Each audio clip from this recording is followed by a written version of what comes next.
The Invincible Teams podcast is powered by Evergreen. Evergreen provides teamwork, training, and consulting to help your team thrive in every season. If you want to have a team that makes other leaders jealous, get started by going to their website in the show notes and scheduling your free consultation today.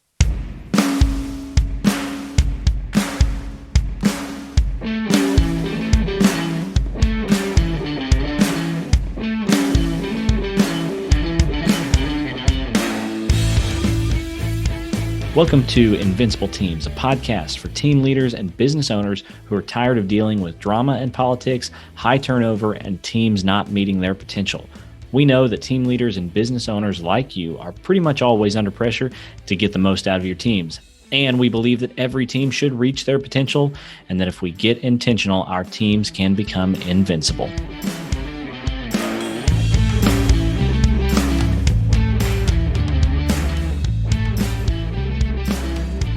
Welcome back to the Invincible Teams podcast. I'm your host, Ryan Mayfield. Today, I'm talking with Kevin DeShazo. Kevin works with an organization called Culture Wins, helping to holistically develop athletes and athletic staff. We talk about teamwork in the context of sports and how that translates into the business world as well. There were so many great insights in this conversation, and I know that if you are a business owner or team leader, you're going to want to take notes. So grab a pen and some paper. Here's my conversation with Kevin DeShazo. Kevin DeShazo, welcome to Invincible Teams podcast. How are you? Good, man. Thrilled to be with you. I'm excited to have you here. Why don't you tell us and the listening audience here, who are you and what do you do? Yeah. So the short version is I just help people get better. Is what I try to do each day is to help people, help leaders get better, help teams get better.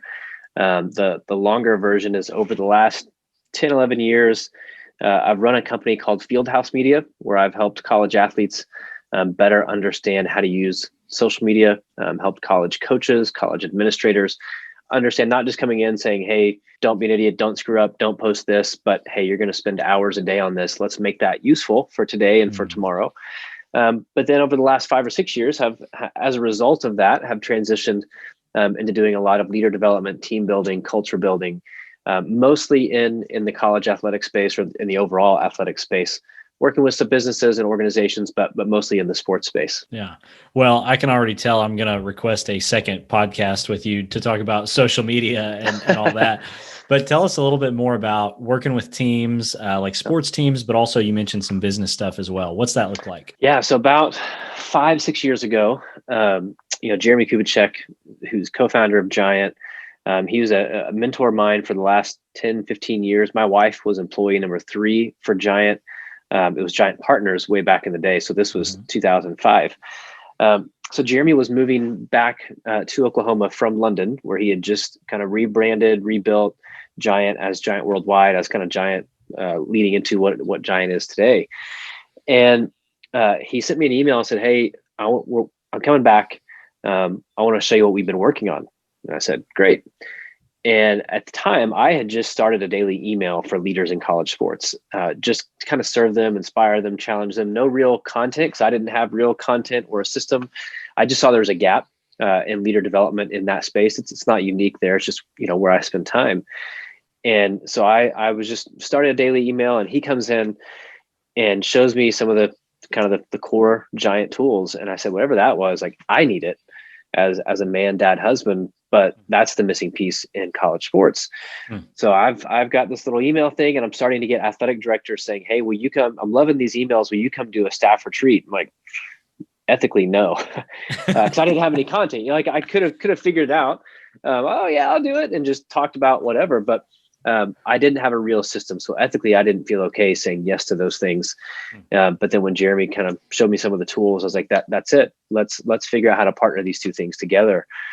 So over the past 4 or 5 years, he and I have been kind of trying to figure out what it looks like. I think we're finally getting some clarity on it, but on what we call Culture Wins, which is kind of the sports brand of Giant. So taking the Giant tools, the Giant framework, 5 voices and 5 gears and support challenge and know yourself, the leaders, all these things, taking them into the sports world, both from an administration level. So athletic directors, people over marketing, people over compliance, but also student athletes and coaches.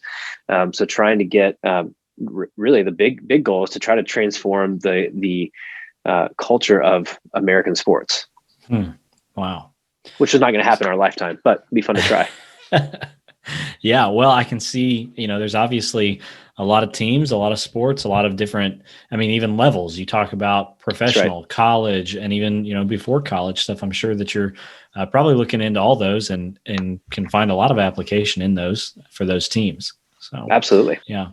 Well, so, this is Invincible Teams podcast, right? We're talking about teamwork and helping people lead teams well. Sports is kind of one of the most obvious places to talk about teams. I was even in a meeting right before you and I jumped on here with a group of people, and I was talking about failure and how even sports teams, it's so important to rewatch game footage and to study what went wrong. And so, yeah, sports is just such an obvious place to talk about teams and teamwork. What do you think are some of the main kind of lessons that you can gather from a sports team that translate into that business world? That's a great question. I think the one that stands out to me the most is just selflessness. A sports team, we've seen it time and time again. The team with the biggest star is not the team that wins. Yeah. It's like you get a team of people who are committed to running the same direction. And someone who may be the best player, I challenge athletes all the time. Like, hey, you may be a great player. You might be the best player on the team. But do you want to be a great player or do you want to be a winner? Because those two don't always go hand in hand, right? It's like you can be a great player and lose. You can average, let's use basketball, it's March Madness. You can average 30 points a game and lose. You're a loser, not as a human, right? Not as a person. But it's like this thing that you're putting so much time and effort into, you're actually losing at. You shouldn't want that. Are you willing to say, you know what, I can score 30 a game and we can lose, or I can score 15 and we're champions? Right. So and you may not get as much glory, but you're a champion. And that's the thing. It's this selflessness. It takes an entire unit. And if you're a basketball team, it's not just starting five. It's not just the starting five plus the sixth man. It's the entire bench. Everyone has a role to play. So the same thing in any organization, right? If it's, we always look at sales, right? Oh, they're the stars. They keep, maybe, but you can have a great sales team, but if the rest of your organization is terrible, it doesn't matter how good your salespeople are. Right. And it doesn't matter how good they are if they're not willing to collaborate and work with the other divisions and say, hey, we know what works for us, but we want to make sure, legal is doing well and HR is doing well and marketing is doing well. It's like we all have to be working together.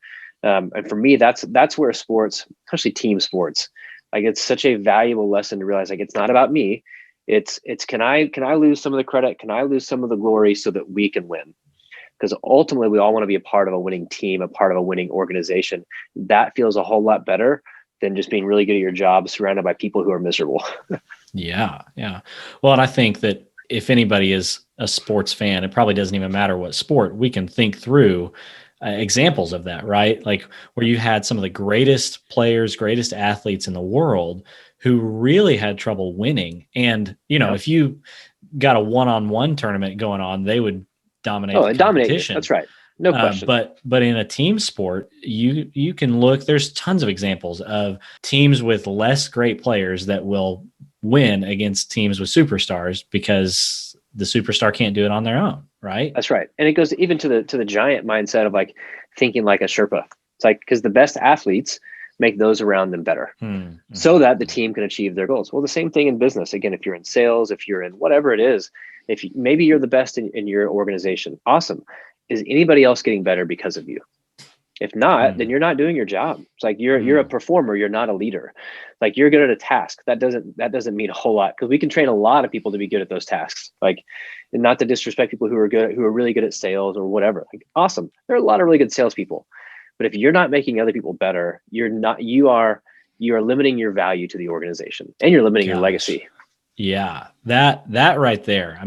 If we stop the podcast right now, just that thought of are the people around you getting better is such a transformative thought, whether you're playing soccer or in a Fortune 500 company, right? Is are the people around you getting better? And what kind of an impact would that make if people shifted that mindset from how many goals do I score to, how can I get other people to score more goals, or how many sales do I make versus how can I help the team make more sales, every person on it. You're not talking about a little thing. you're talking about massively transforming a company and growing a company, and I mean profits and everything else, right? And that's the thing people don't get, right? Because it's counterintuitive. It's like, no, it's because we live in a you go get your own, you take care of you take care of number one world. Like that's American culture. And so I get it. So we're having to fight against that every day.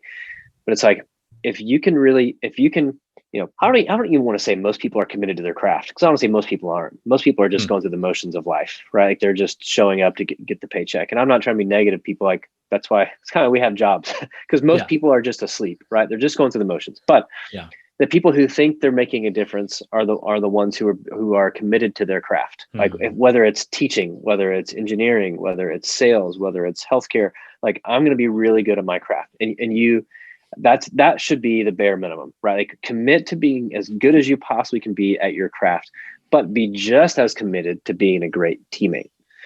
Because if you're saying like, man, I want to be the best I want to maximize my potential in this field, but I also want to maximize my potential in multiplying that to people around me so that they can maximize their potential. Like that's a place people want to show up to work at.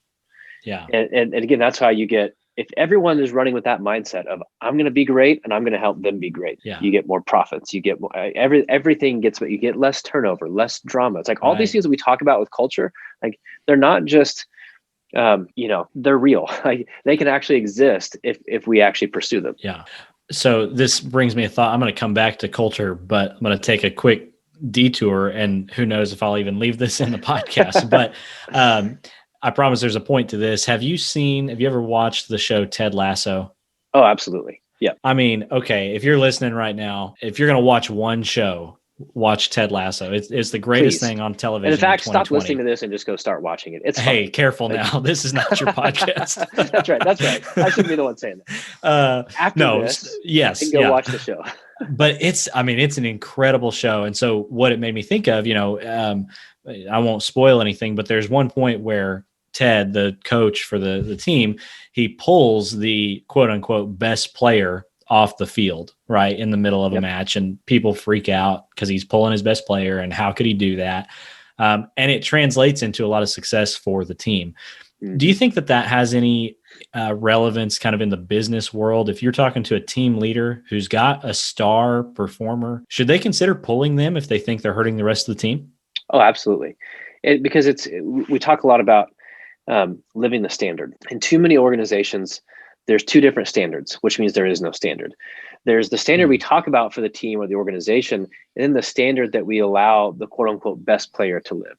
And they don't have to abide by the same standard as everyone else. Like, well, that doesn't cut it, because we make excuses like, yeah, but they're really talented. I don't care how talented they are. If they're toxic to the team because of their mindset, because of their behavior, because of whatever, then they're a liability, and it's not worth it.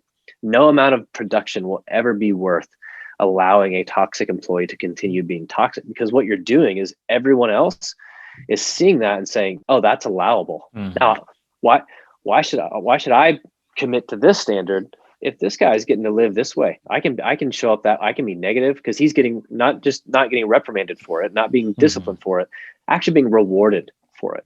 And so when you have, and it happens, like, but if you have the willingness to say, no, the standard is the standard. I don't care who you are. We're not going to promote just simply based on talent. We're not going to excuse things simply based on talent and production. Because when you do that, people get used. And it's like, that's not a standard that anyone wants to be a part of. And so I think if you can hold, and which, by the way, those who are the best should be the ones like holding themselves to that standard. So if you are the best, stop acting like you deserve a better standard than somebody else. Like, no, you're just part of the team. So you don't get special treatment. You don't get to be a jerk. You don't get to be late. You don't get to be all these things just because you can produce. Like, no, you still have to live the standard and set the tone for everyone else. Yeah. Well, I'm going to pretend for a second that this is a live radio show, and I'm going to tell you that the phones are ringing off the hook, Kevin, because I've got all these business owners and team leaders saying, but if I don't play my best player, they'll leave and go to a different team. How can I allow that? You should want to allow that, because then there's somebody else's problem. Again, you may lose if they're not helping your team, they're not going to help that team. And so I think, there's a couple of things here. One, before you cut them, have a conversation, right? Like give people a chance to change. Say, hey, do you realize like what you're doing? You have a chance to really impact this team, not just with your performance, but with your attitude, with your leadership. We need you to be a leader. Maybe we haven't developed you. Maybe we haven't invested in you in the right way. Like, do you see this? Do you see how you're showing up? Do you see the impact that it's having? Is that the impact that you want to have? Because people aren't showing up to be bad teammates on purpose. They're not showing up to be bad leaders on purpose. So we have to, believe in them, believe in their potential, fight for them, give them a chance to correct course, and let that play out. Right? It's not an overnight thing. It's a process, right? Like change and growth, like it's a process. But if they're willing to dive into that and say, hey, you know what, you're right. Great, we can work with that. So give them a chance to change. If they consistently are resistant, right? If they're consistently, I don't see that, or I don't want that, or I disagree, great. Then it's time to go. And what I will guarantee you is that your organization will be better for not having that person in your office or on Zoom calls, whatever it is, every single day. You'll be better for it. People may initially freak out like, oh my gosh, they just got rid of so-and-so, but she was the best. Well, the best at performing, not the best at making everyone else better. And again, when it comes to those skills, we can always find talented people. We can always find great performers. But we got to have people who are equally as great for the culture. And if you're letting a toxic person go, again, they're going to go be toxic somewhere else. Or that's the wake-up call they need. Maybe they go thrive somewhere else. And you should want that, honestly. You should be like, you know what? Great. They're going to hate you at first. Like nobody ever, letting someone go is the hardest thing you may ever do as a leader, as a boss. Even when the person is a jerk, when they deserve it, it's still, it's just not fun. It's a terrible, terrible thing to do. But you should want them to get better. You should want a year from now or 2 years from now or 5 years from now, them to come back and say, man, as much as I hated you for that, that was the best thing that ever happened to me. Because that was like the kick in the butt that I needed to wake up and start being a better person. I wouldn't have done it had you not made that decision. So hopefully they do go somewhere else and thrive. That doesn't mean you made the wrong decision. It means you made the right decision. That's so good. I can't tell you the number of business owners, team leaders who I've talked to who struggled for a long time, like not wanting to let this person go, but having so many like struggles with that person. And when they finally did, it was like this 1 million pound weight, lifted off their chest. And they're like, I should have done this months ago. That's right. Because everything else automatically gets better. Yeah. It gets better. And that weight, that burden, you're like, oh yeah, why didn't I do this a long time ago? That's what the rest of the team's been wondering. Why haven't you done it a long time ago? And that's the piece, is because if you don't, you're not just going to have a difficult person. You're going to lose the whole team. Yeah. You're going to lose other good people, right? That's right. And that's when something's wrong with your culture, is when the wrong people are leaving. You're like, wait a minute, why are they leaving? Like they're really critical to our team. Maybe they're an above average performer, but they're just a great teammate.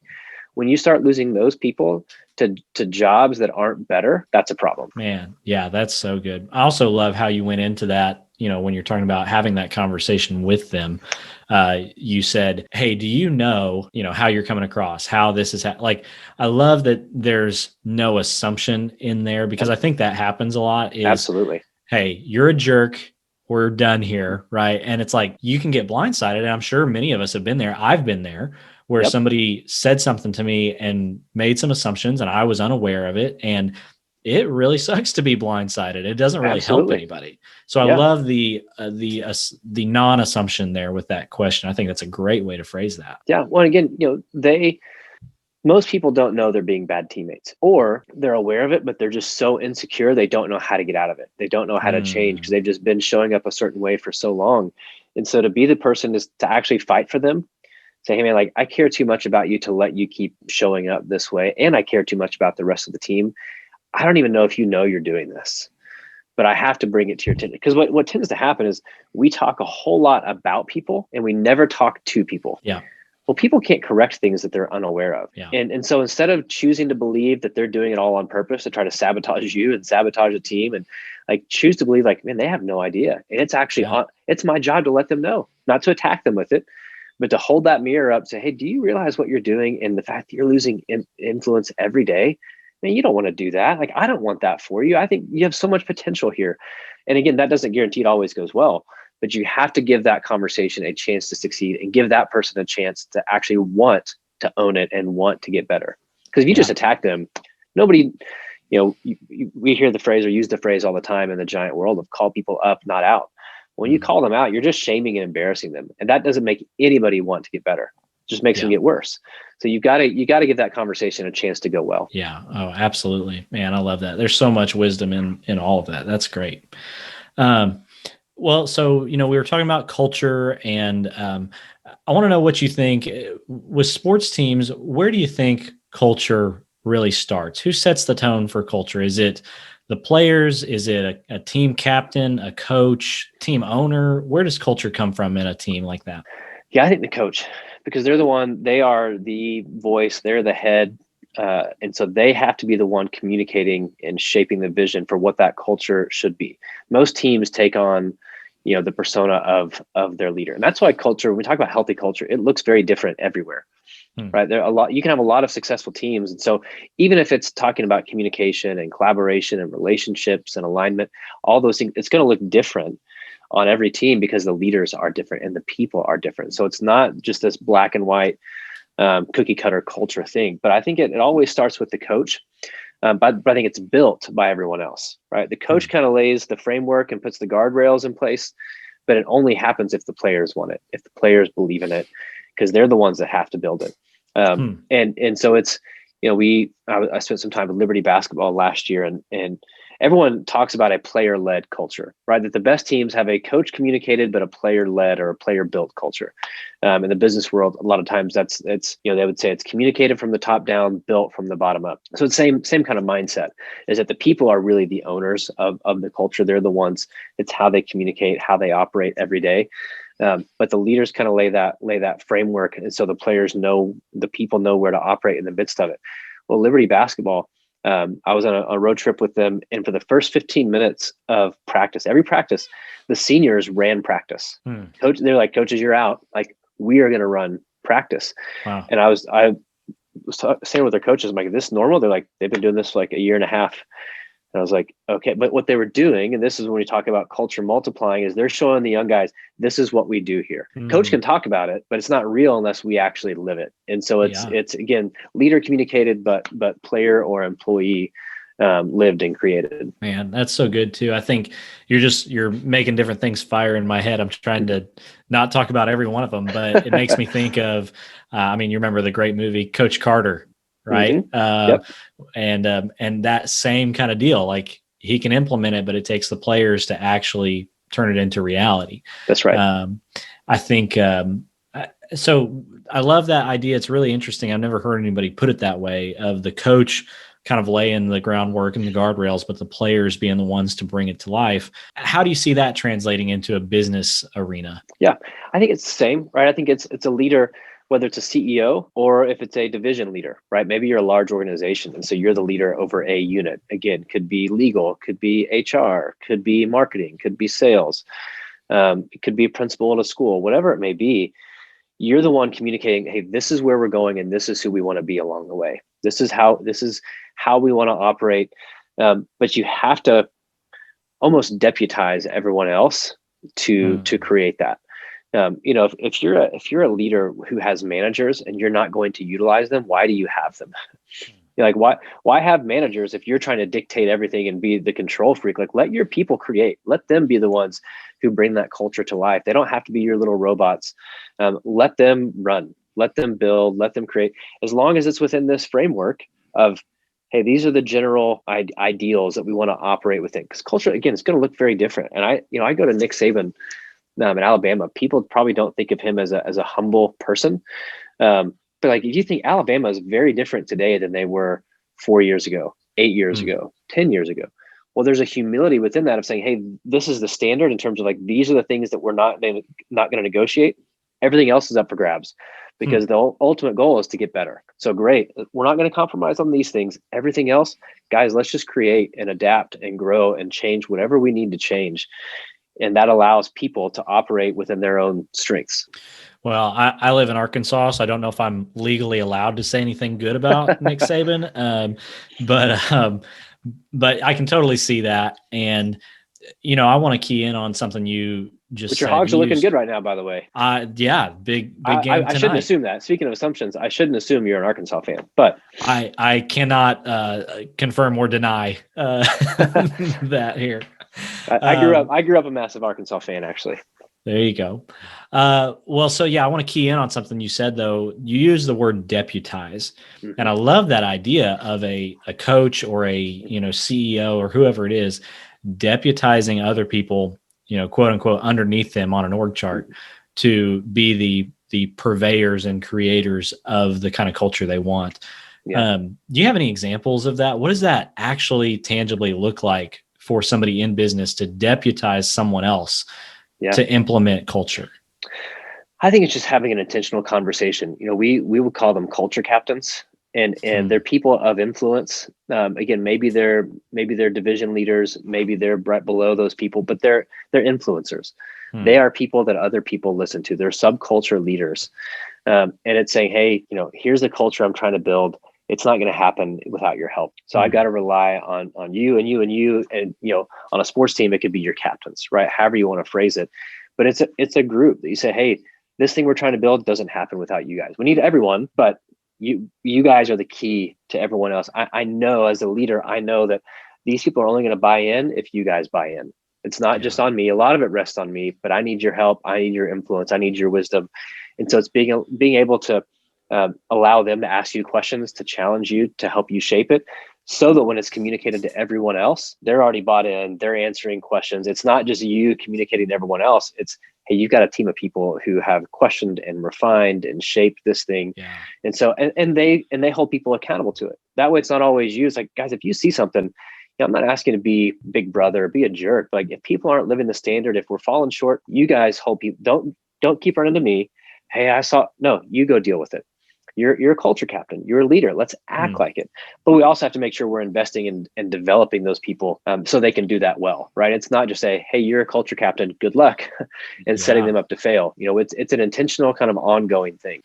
And that is, gosh, again, just another huge concept is, if you are in a position of leadership or authority, identifying those, as you said, culture captains or influencers, because I don't think you can really do anything without those people, right? That's right.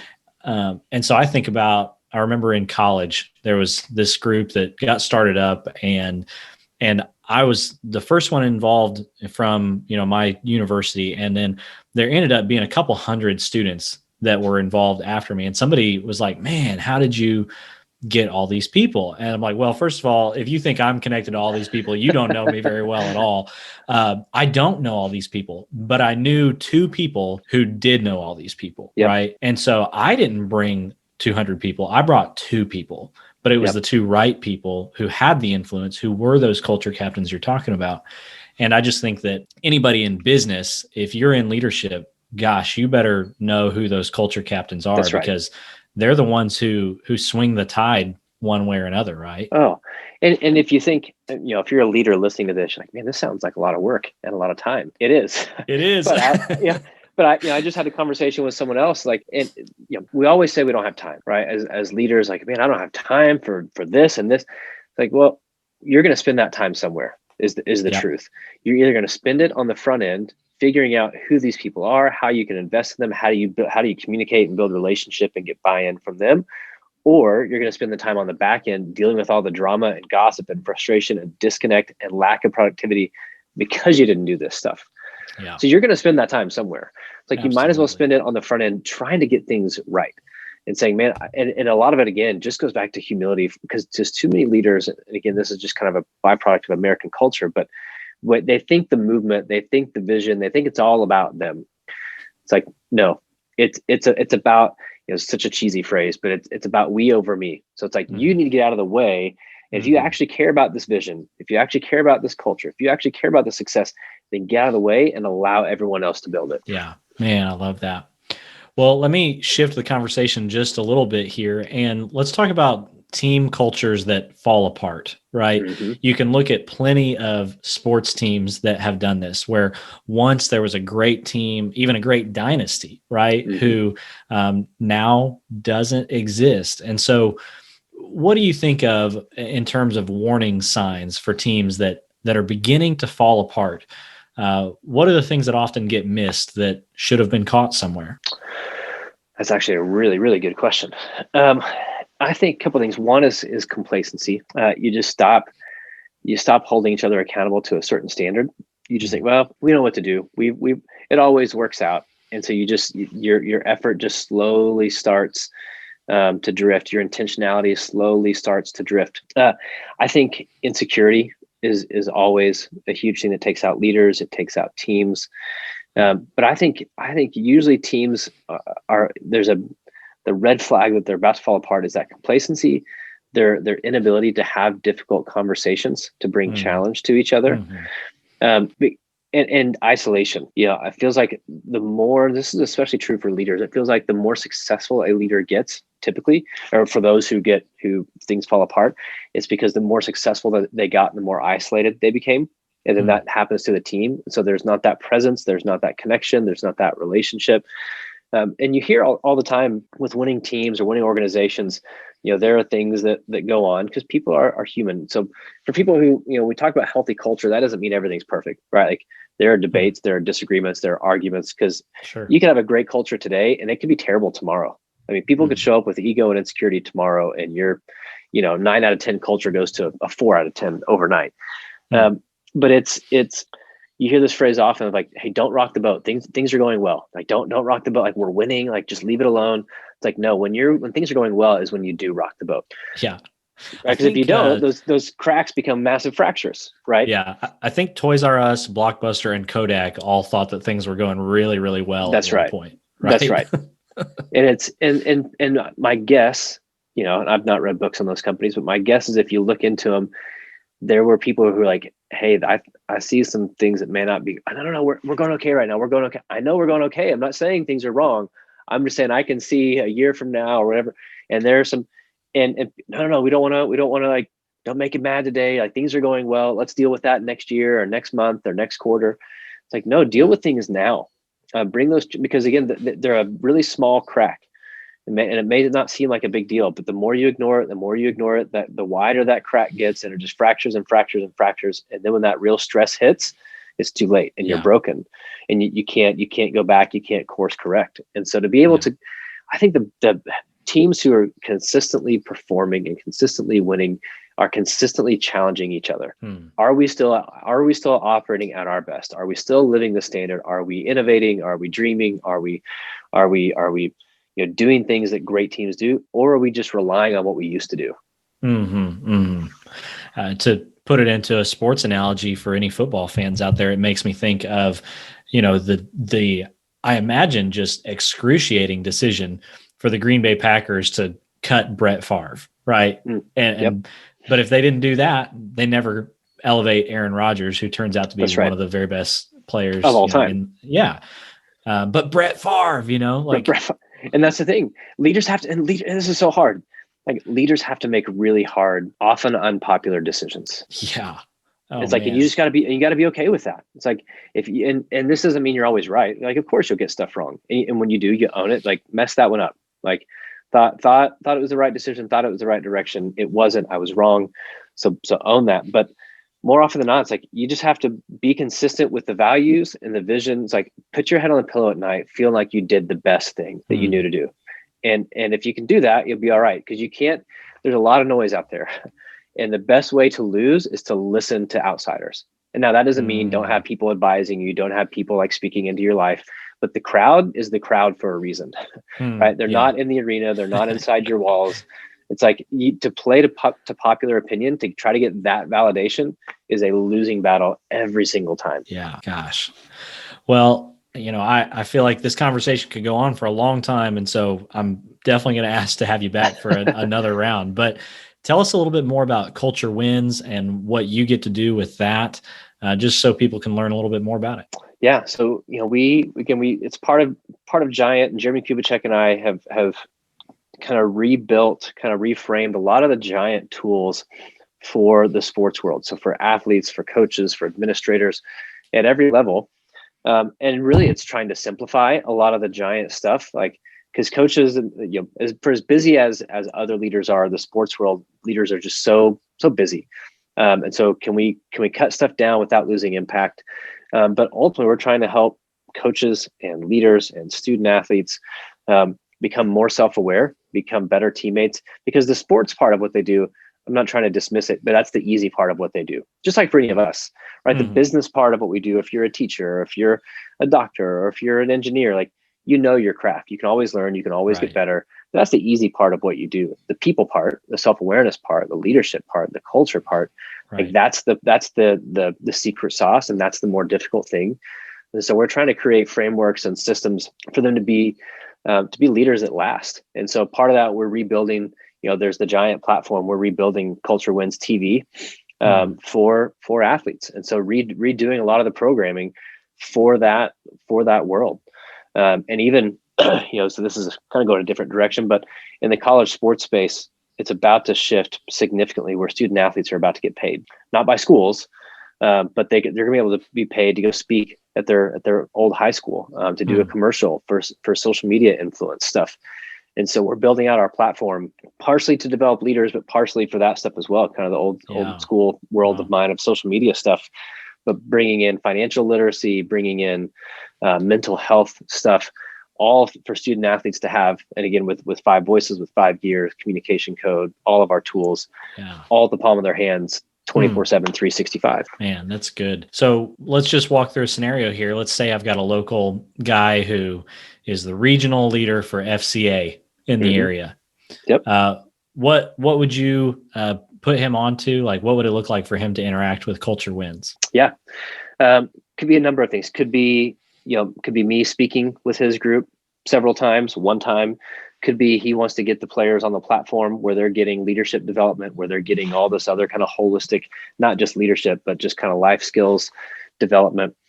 He could use the giant platform. He could use this platform. We're going to build out some coaching stuff as well, for athletic coaches, not certified coaches, but athletic sports coaches to invest in themselves. So it's kind of similar to Giant in that it depends on their, I guess you want to say, their level of investment, right? Could be just platform, could be just me, could be me and the platform, depending on their needs and what they have available. But the idea is we want to make it where money's not an issue, because part of that sports world is that the biggest sports programs get the stuff, and specifically the football teams at the biggest sports programs get the stuff. We're like, no. We want this for everyone. We want it for your second string track athlete. I don't know if there is second string in track, but like we want everyone. Every student athlete has the potential to be a leader worth following. So we want every single athlete to have this, and we'll start putting in some programming for the high school world too. What we have now would still work, but if we can start in high school, like that's how we actually completely change the game. Absolutely. Well, Kevin, man, it's been great chatting with you about this. This is all really, really interesting. And there's so many kind of nuggets that we've talked about, just different things that I'm sure people listening will have multiple takeaways from this. If somebody wants to connect with you or check out Culture Wins, what's the best way for them to do that? Yeah, I am. If you're on social media, I'm whatever platform, it's just at Kevin DeShazo. My website is DeShazo.me, and then Culture Wins is culturewins.co. Awesome. Well, Kevin DeShazo, Culture Wins, Giant Worldwide. Thanks again for coming on and being a guest here. I've enjoyed it. Absolutely, man. Had a blast. Thanks for listening today to the Invincible Teams podcast. Please consider giving us a rating and a review on whatever podcast platform you are currently using. If you think today's content might be useful for someone you know, please consider sharing it with them. Just a reminder that the Invincible Teams podcast is brought to you by Evergreen. Evergreen provides teamwork training and consulting to help you eliminate office drama and turnover and help you get the most out of your team. Thanks again for listening, and like we always say, we believe that every team should reach their potential, and that if we get intentional, our teams can become invincible. See you next time.